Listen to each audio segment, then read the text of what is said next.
Les syndicats ont un problème actuellement, c'est que nous ne sommes pas écoutés par les gouvernements depuis maintenant des années.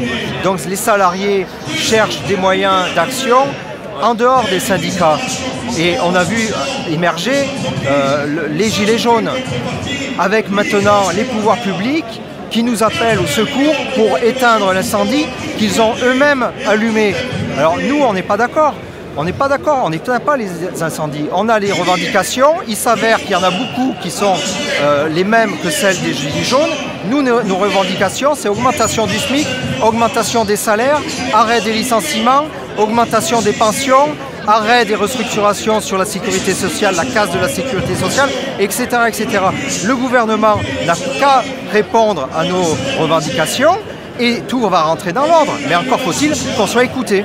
Vous datez précisément ce moment où les syndicats et la population, enfin, ou en tout cas les gens qui ont des difficultés, ont un peu divorcé ensemble. Est-ce que vous datez ce moment? Est-ce qu'il y a un moment particulier dans l'histoire récente là?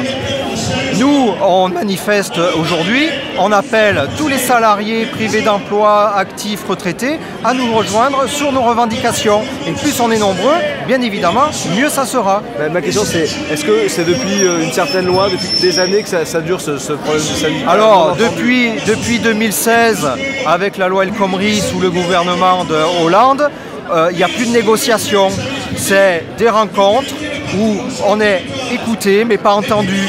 C'est un diktat du gouvernement et les conséquences, c'est ce qu'on a vu sur les dernières semaines. Alors vous mettez tout sur le dos du gouvernement, mais est-ce qu'il n'y a pas lieu de faire une remise en cause des syndicats, des méthodes, quand on voit qu'il n'y a aujourd'hui aucun gilet jaune par exemple?